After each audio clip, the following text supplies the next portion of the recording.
بسم الله الرحمن الرحيم قاف والقرآن المجيد بل عجبوا أن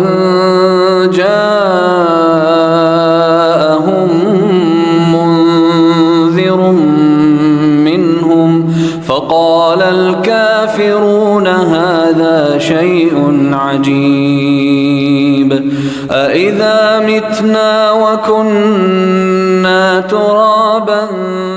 association des veuves et retraités d'Italie di kuréel gi nga xam ni moom mu mboolem ñi nga xam ni seen borom kër dafa wàññeeku te nekkoon ci Italie wala ñu nekk ay retraité ñooñee ñoo àndandoo nekk wenn say amal ab kuréel la ci njiital soxna Soda Kébé am taxawaay lool ci bile kuréel la samedi ñaar fan ci weeru décembre atum 2025 ci doon amal seen première édition di ndaje mi nga xam dañ ko doon amal ngir fàttali ko ak a ñaanal seen borom kër yi nga xam ni dañoo nekkoon ci Italie te dawlu rawat na retraité yi waaye solos ndaje ma bokk na ca gën a xamantawaat ngir booloo àndandoo nekk wenn say di dox ci lépp loo xam ni dafa jëm ci wàllu social ñu lëkkaloog structure bi di INCA mu leen di jàppale ci lépp loo xam ni dañ koy soxlawoo ci biir kuréel la. Dhalika raj'un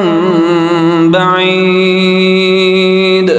qad 'alimna ma tanqusu al-ardu minhum wa 'indana kitabun hafiz bal kadhabu bil haqqi lamma فهم في أمر مريج. bis mu nekkoon bisu bernde bisu ñaan loolee tax na gannaaw mu jógee ci bernde yi ci leen amal cérémonie bi ngir waxtaane solos kuréel gi ci lépp loo xam dafa jëm social waaye indi ay leeral ci lan moo tax a jóg kuréel gi. rahmaani rahiim maliki yawmi ddiin iyyaaka na'budu wa iyyaaka nasta'iin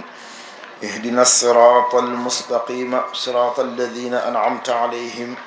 غير المغضوب عليهم ولا الضالين بسم الله الرحمن الرحيم ألف لام ميم ذلك الكتاب لا ريب فيه هدى للمتقين الذين يؤمنون بالغيب ويقيمون الصلاة ومما رزقناهم ينفقون والذين يؤمنون بما أنزل إليك وما أنزل من قبلك وبالآخرة هم يوقنون أولئك على هدى من ربهم وأولئك هم المفلحون بسم الله الرحمن الرحيم قل هو الله أحد الله الصمد لم يلد ولم يولد ولم يكن له كفوا أحد وارزقنا فضل من قرأه مؤديا حقه مع الأعضاء والقلب واللسان وهب لنا به الخير والسعادة والبشارة والأمان ولا تختم لنا بالشر والضلالة والطغيان ونبهنا قبل المنايا من نوم الغفلة والكسلان وأمنا من عذاب القبر ومن سؤال منكر ونكير ومن أكل الديدان وبيت وجوهنا يوم البعث واعتق رقابنا من النيران ويمن كتابنا ويسر حسابنا وثقل ميزاننا بالحسنات وثقل ميزاننا بالحسنات وثبت أقدامنا على الصراط وأسكننا وسط الجنان وارزقنا جوار سيدنا محمد عليه الصلاة والسلام وأكرمنا بلقائك يا ديان اللهم اجعل القرآن العظيم ربيع قلوبنا وجلاء أحزاننا وذهاب غمومنا وقائدنا وسائقنا إلى الجنة النعيم اللهم اجعله أنيسنا في الوحشة ومصاحبنا في الوحدة ومصباحنا في الظلمة ودليلنا في الحيرة ومنقذنا في الفتنة وعصمنا به من الزيغ والأهواء وكيد الأعداء يا رحمن يا رحيم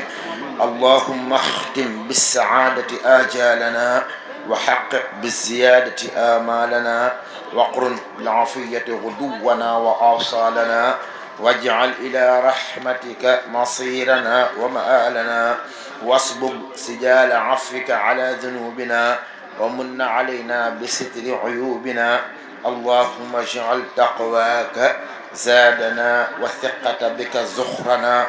واعتقادنا وأمن من الجوع والخوف بلادنا وسائر بلاد المسلمين يا رب العالمين. mbokk yi ñoo ngi leen di nuyu kenn ku ci nekk ci turam ak santam di rafetlu bu baax a baax déplacement bi nga xam ne suñu membre association bi def nañ ko ñuy sant yàlla bu baax bi ñu yàlla suñu borom exilé ci bis bi tey ñu ngi koy sant bu baax yal na képp ku fi ñëw dellu si jàmm incha allah ñoo ngi ziyaare ñëpp di nuyu ñëpp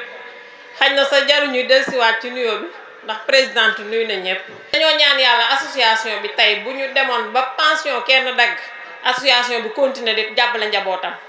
socialement mën na nekk sama xam naa présidente commission sociale bi dina ci ñëw.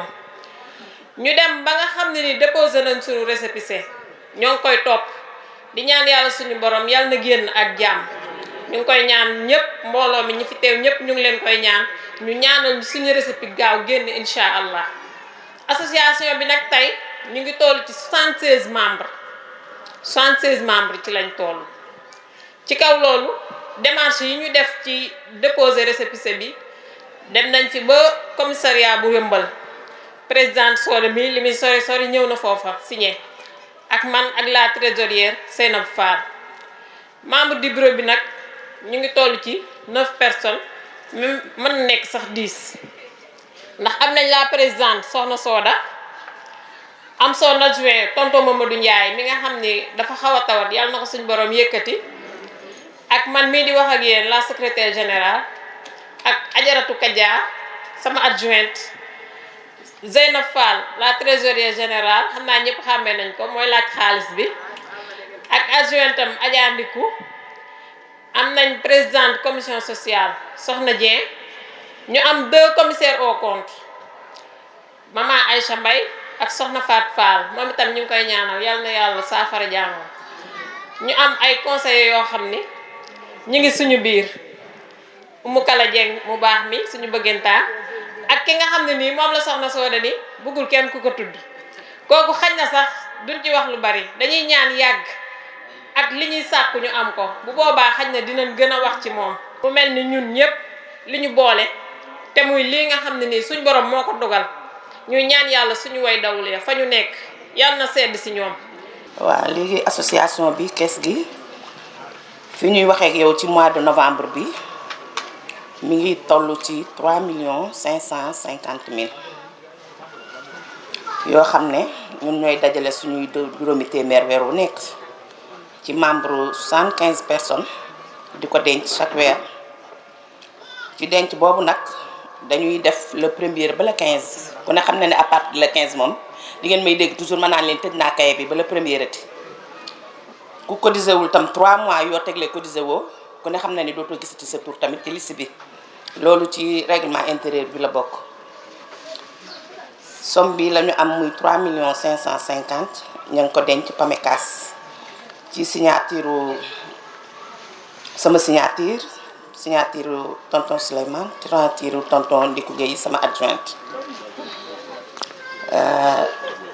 ñu ngi ciy génne nag ay frais léeg-léeg ñu am ay social ak ay frais ay dépenses toll ci 230 000 yoo xam ne frais de dossier la wala social loolu génnagum na ci xaalis bi. li ni mel ñu ngi ko taxawal en 2024 mu nekk kuréel gi nga xam ni moom mboolem ñi nga xam ni seen jëkkër dañu wàññeeku rawatina retraité yi kuréel gi muy composé ci toll ci 76 ci ay membres seen bëgg-bëgg di taxawal lépp loo xam dafa jëm social ci bile kuréel la Soda Kébé moo jiite bile kuréel. ko déroulé dañoo commencé woon ci groupe INCA 1 ndooy ubbi groupe bi ñu nekk fa di waxtaan ba ci yàgg man ma ubbiwaat beneen groupe bi ñu ubbiwaatee beneen groupe ñu toog di waxtaan ba ci yàgg ñun ñu naan pourquoi pas lu def association. ñu taxawal suñu association di teg mois bu ne 2000 francs ba ci yàgg ñuy def 2500 ñu ànd kook suñu membre de bureau yi waaw sama vice président mu ngi tudd Mamadou Ndiaye sama secrétaire Code Cissé trésorière soxna Seynabou Fall adjoint am soxna Ndiku Gueye secrétaire soxna Code Cissé adjoint am soxna Kadja commissaire au compte soxna Fat Fall Adja Oumou Kala suñu conseiller tonton Souleymane ak soxna maman Aïssatou Mbaye macha allah ñu nekk ci di liggéey bu mucc ayib waaw ma kontaan ci ñoom trop ndax liggéey bi boo gisee ni mu demee nii lépp ñoom nga xam ne membre du bureau ñoom ñoo liggéey lépp ba pare membre yi ci nekk nag lu ñu wax rek ñu ne ñoom membre association bi ñëpp nag ki njëkk a dugg ba ki ci mujj a dugg doo nangu sa morom raw la ba nii rek am na ci koo xam ne si bi duggee léegi motul semaine ci ñëw na ci ndaje bi. même pension yi tamit doon nañ amoon na problème ba nga xam ne tey jii doon ne bu ñu demee ba jot suñuy récépissé tey jii ku nekk CBAO wala feneen bu sa pension tagee association bi dana dem xool ba xam loolu lan moo ko waral dem taxaw ko ndax loolu tamit priorité la ndax ba ci mois bi am na ñoo xam ne si ba léegi seen pension démb lañ koy doog a jot ci xaalis bi IMS mi ngi koy dugal chaque mois le 20 ñu koy dugal banque yi téye ko di ci def leneen loo xam ne si jaarul ñun tey jii suñu récépissé bu génnee loolu dañ ko fiy jële waaw loolu il faut bala moo am nag suñu récépissé bi bu génnee ñu doog a def yeneen démarche yëpp nag comme dañoo nekk ci nii rek premier lancement def bu déglu suñuy récépissé lii nekk première édition bi lancement bi moo loolu foofu lañ yem ci war a bokk waaw ñi ci point boobu sax waroon naa cee taxaw bu baax ndax li département Kébémer bi yëpp ku ci am looy lijjanti maire wala dara danga may woo bu ko defee man la demal ca Mbeng ñaa wala Ndey Birima wala Malick Sow waa maire ubbil ma seeni bunt bu dee wàllu poste bi bu génnee ñi waa poste dan mooy woon ni ma diw ak diw am nañ fi lettre bu dee Kébémer moom macha allah ñoom amuñu jafe-jafe boobu même waa CBAO macha allah xëy na dañoo am xat-xat sax mais waxoon na ne danañ. social bi avant tout dañu ko commencé ci suñu biir mooy commencé ci suñu fonds propre di cotiser des cotisations mensuelles bien vrai que minime na mais c'est quelque chose parce que ay mbooloo bu ñu boolee bu ñu yàggee de dajale seeni dara mu doon dara ndimbali nag ñu tënk ko ci 3 points benn bi moom ñun membre